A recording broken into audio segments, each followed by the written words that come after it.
Boleh nanti di situ aja, nanti, biar aja. Biar kawan-kawan bisa ngelihat jelas. Oke kawan-kawan ya, udah ngumpul. Jadi kita di lokasi shopsite yang ketiga ya, atau yang terakhir hari ini. Dari jauh aja udah kelihatan ini bedded ya. Di sini bisa kita lihat beda banget gitu dengan yang tadi di Gua Kelambit, yang masif ya. Kalau ini kan kelihatan bedded gitu. Bahkan si karbonat sendiri kelihatan udah bedding-bedding kan, ya. Ada sedikit-sedikit. Berarti dia pun di dalam karbonatnya sendiri tuh ganti-ganti gitu. Mungkin nih bisa kalau kita bisa petrografi, mungkin ini ada packstone-nya, ini matsune sedikit waxstone, ini packstone lagi, ada waxstone lagi yang lebih dalam ya. Nah biasanya kalau dalam sistem erosi, yang lebih halus tuh yang lebih dalam ke erosinya, lebih cekung gitu ya. Makanya kan kita di sini bisa lihat ini karbonat rata-rata lebih menonjol kan, karena dia lebih keras gitu.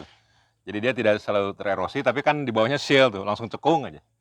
Nah kita lihat di karbonat sendiri ada yang cekung di sini nih. Nah ini, terus ada yang cekung juga. Nah berarti dia juga tidak masif seluruhnya adalah karbonat, ya.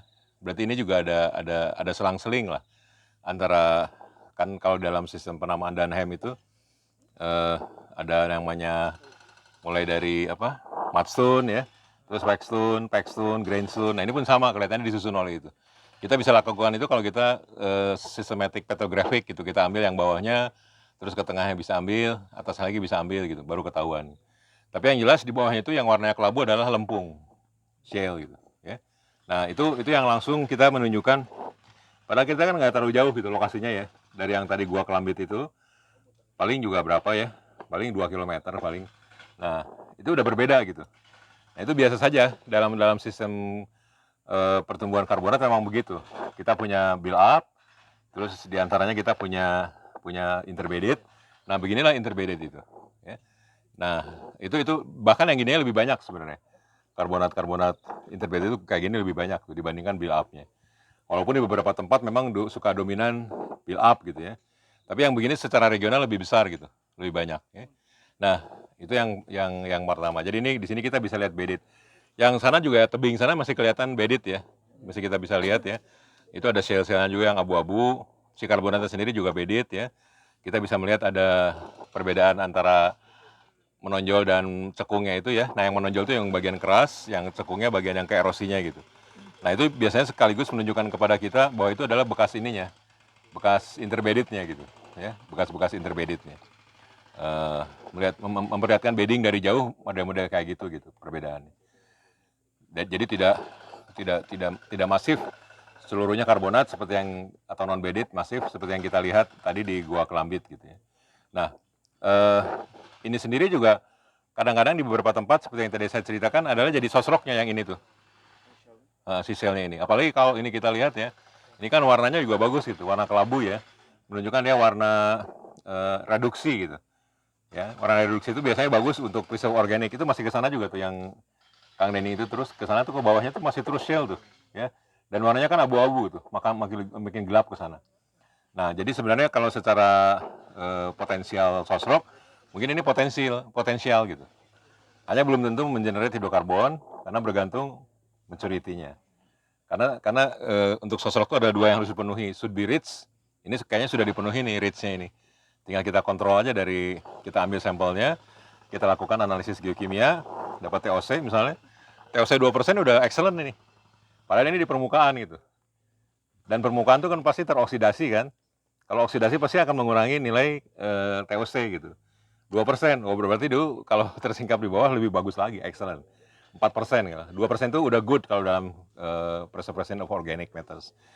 Warnanya pun kadang-kadang membantu gitu ya. Kalau warnanya sudah, mungkin ingat yang di Central Sumatera brown shale ya, itu brown kan sebenarnya kan. Brown sampai gray itu masih bagus. Tapi kalau dia udah mulai oksidasi warnanya merah biasanya. Si shale itu nggak terlalu bagus. Tapi di sini saya bisa simpulkan ini masih gray nih. Bahkan mungkin udah dark gray gitu ya. Itu bagus sebagai sosrok yang gini-ginian ini. Nah tapi dia harus mature, should be rich and mature. nggak dipenuhi, dua-duanya harus dua itu, harus should be rich and mature, itu pasti generate hidrokarbon.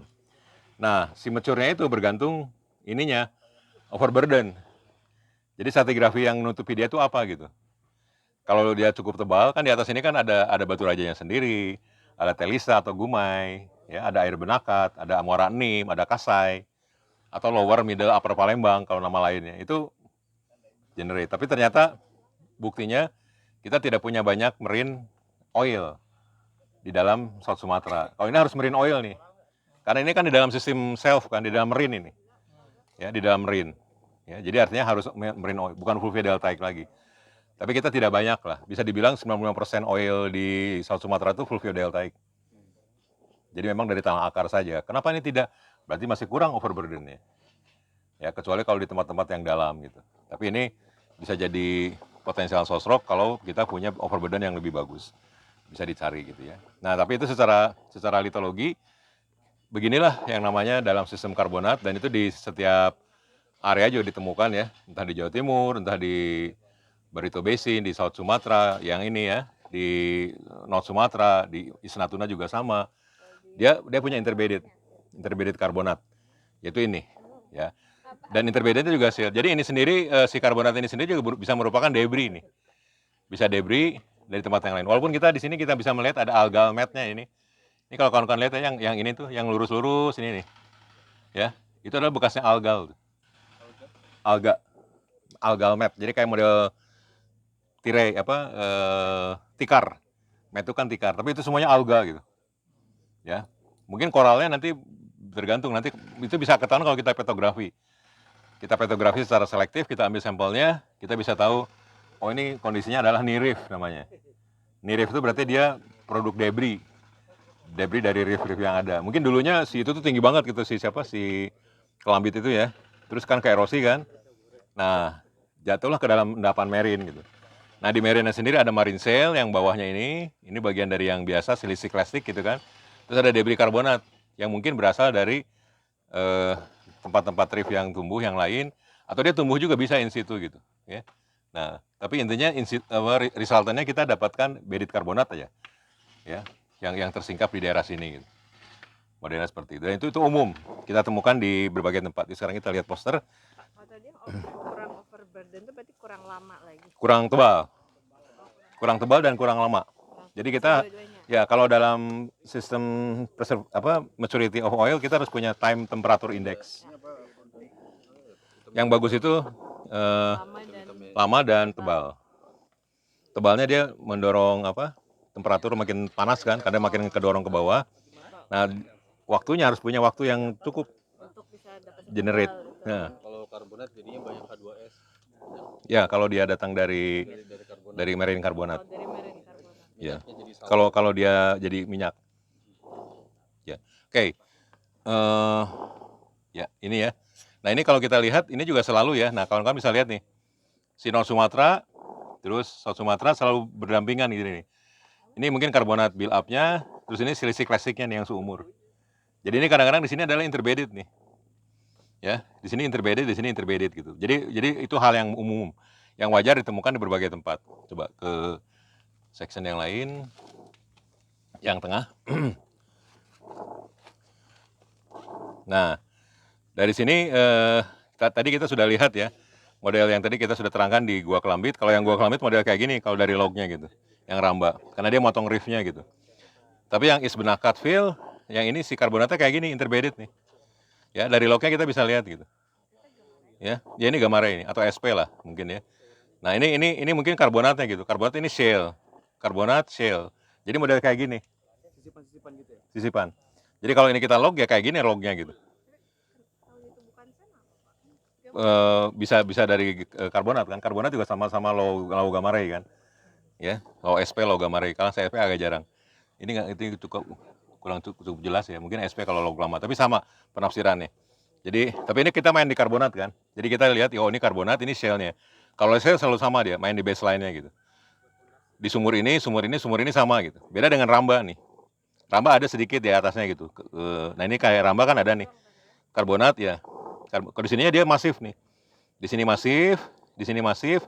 Tiba-tiba di atasnya dia mulai ada interbedded kan. berarti dia ada perubahan lingkungan gitu. Misalnya dia dari bawahnya dia in situ aja tumbuh koral gitu kan. Nah, terus nanti di atasnya ada marine yang tinggi. Jadi si karbonatnya berhenti dan digantikan oleh silicic plastik yang masih karbonat. Yang shale kemudian karbonat tumbuh di sini. Waktu dia di laminate gitu tetap tumbuh atau dia berhenti? Mati udah kan di bawahnya. Oh, mati. Tapi ketika dia di atasnya tumbuh lagi nggak? Bisa jadi kalau dia nanti ada batimetri yang mencocok tumbuh lagi. Makanya bisa selang-seling ya. Itu hal yang biasa ya, karbonat itu kadang-kadang kalau terlalu tinggi mati. Terus misalnya terlalu dalam juga mati. Mungkin ini terlalu dalam kalau dalam hal ini kasus ini nih. Ya, terlalu dalam, di sini cukup, makanya dia tumbuh agradasi kan di sini kan. Di sini tumbuh agradasi. Nah, di sini dia ini lagi apa? Stop. Makanya di sini ada shale. Di sini ada karbonat, mungkin ini, tapi ini mungkin karbonatnya bukan karbonat in situ, bukan grow, tapi debris gitu ya. Nah, di sini tumbuh lagi. Nah, di sini tumbuh lagi karbonat mungkin nih yang ininya. Jadi tergantung batimetri.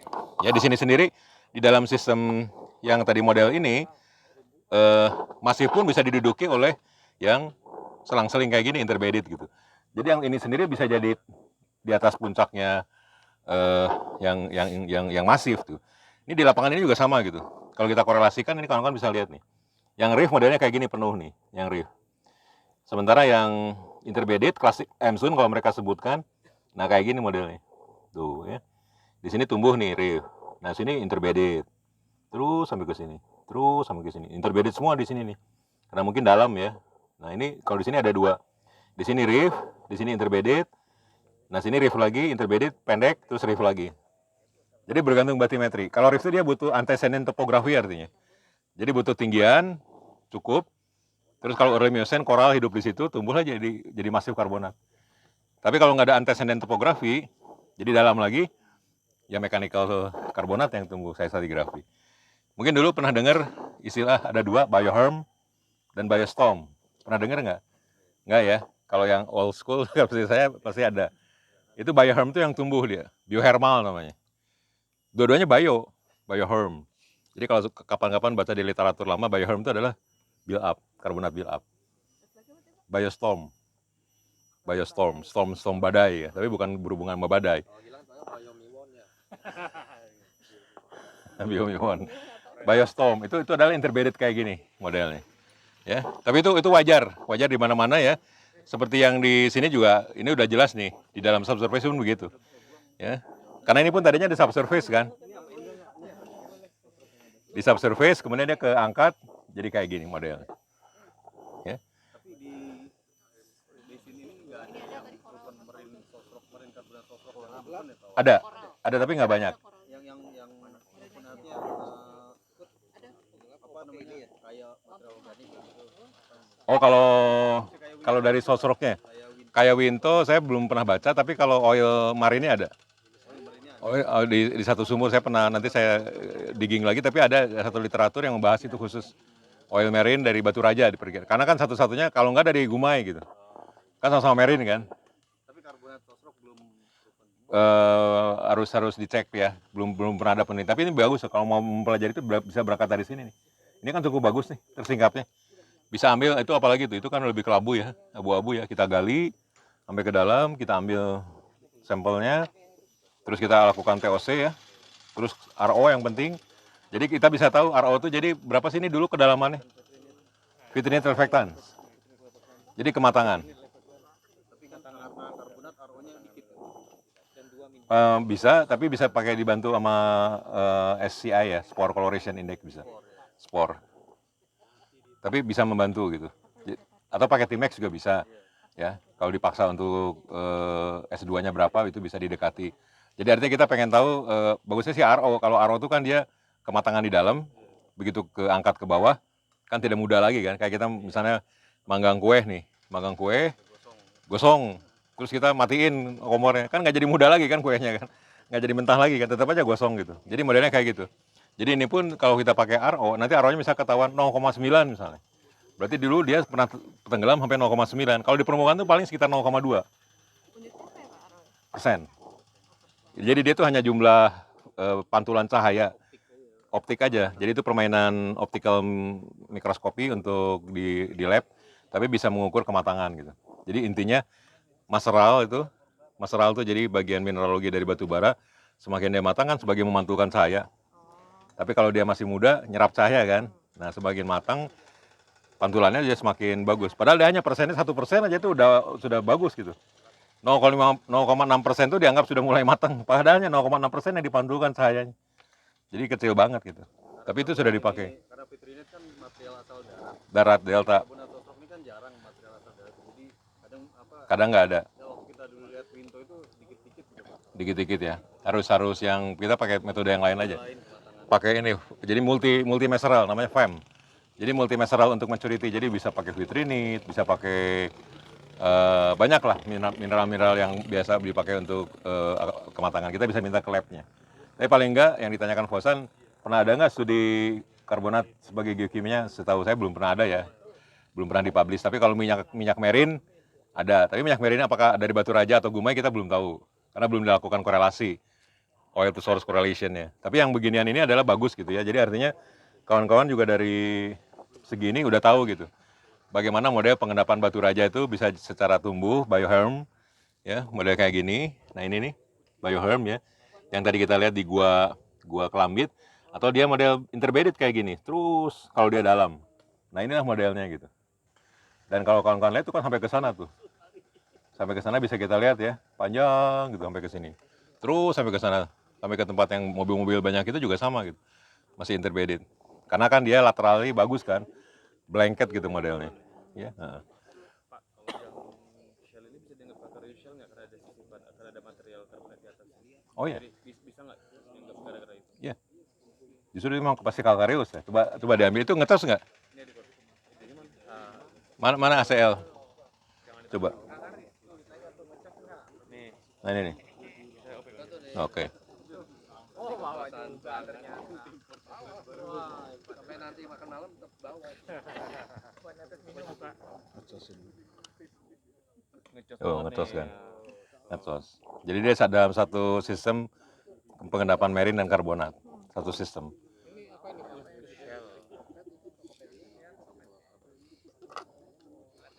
Ya ini fosil-fosil nih. Nah ini nih.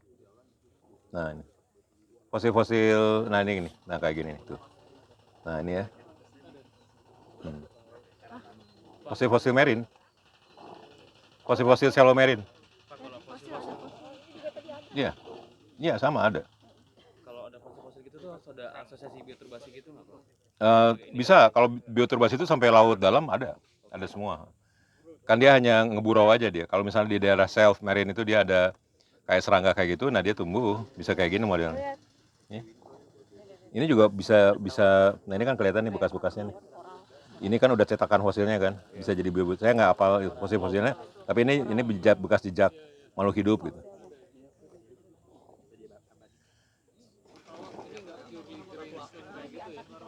Enggak Pak Budiono, enggak. Nah itu kan kalau polygrandstone itu seperti yang tadi itu. Biasanya kalau dalam klasifikasi, nah, makanya kita kalau harus lakukan petrografi, kayak tadi kita Kelambit kita ambil sampelnya gitu ya. Nanti grindstone itu bahkan bisa dibagi lagi jadi yang klasifikasinya Embry-Cloven.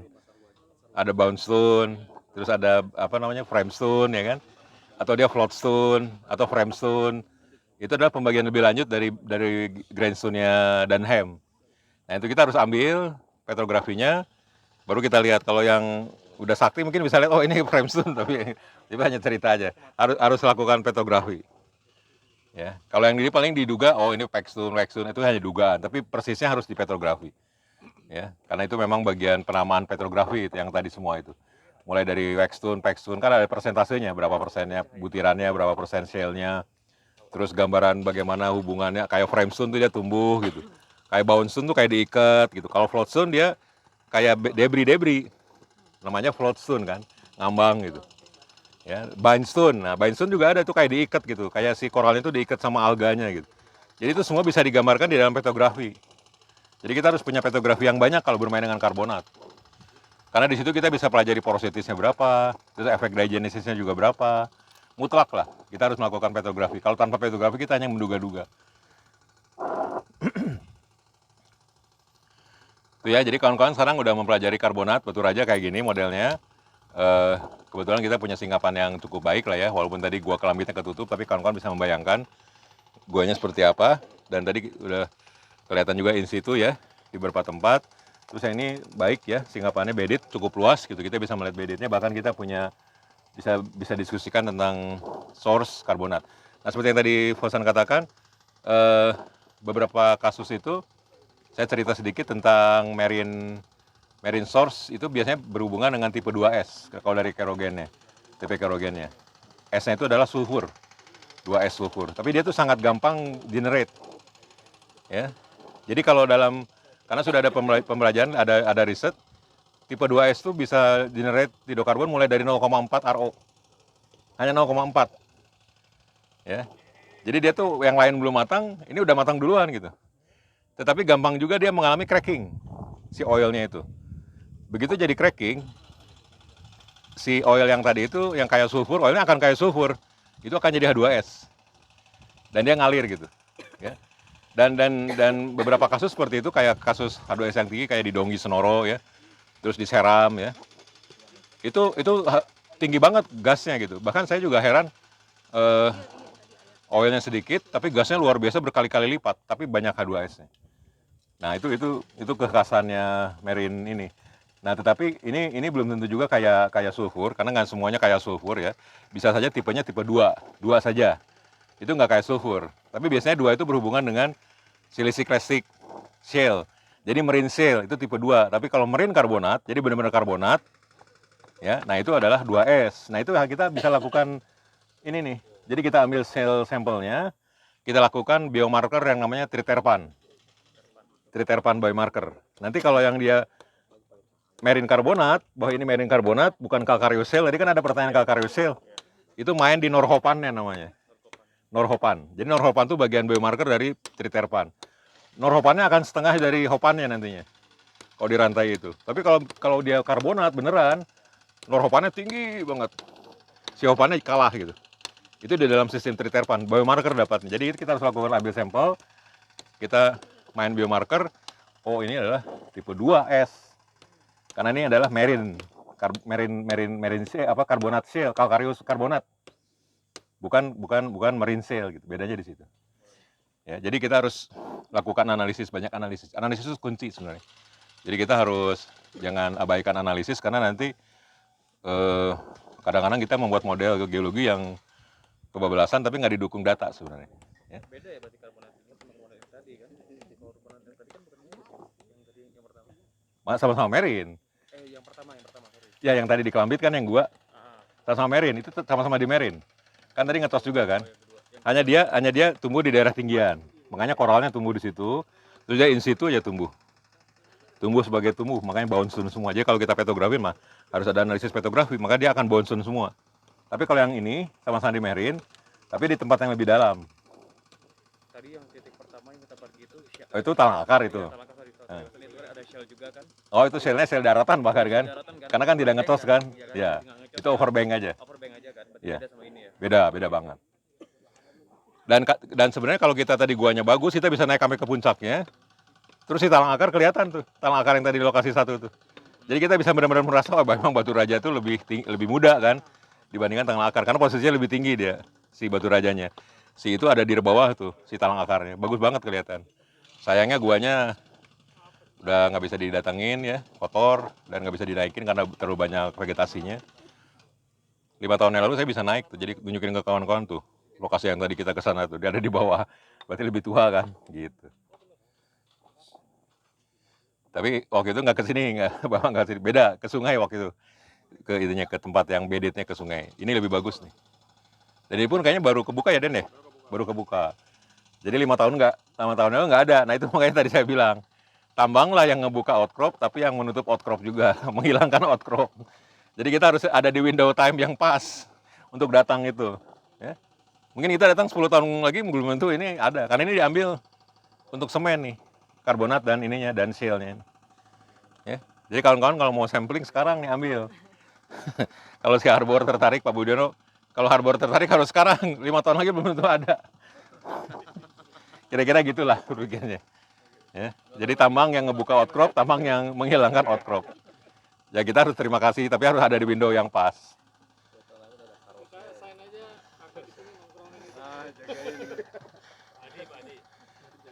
Baik, kawan-kawan ada yang mau nanya lagi? Kalau enggak, kita sekarang balik ke hotel, istirahat dulu ya. Nanti kita jam berapa Dan? Jam 7 ya? Jam 7. Kita makan malam dulu ya.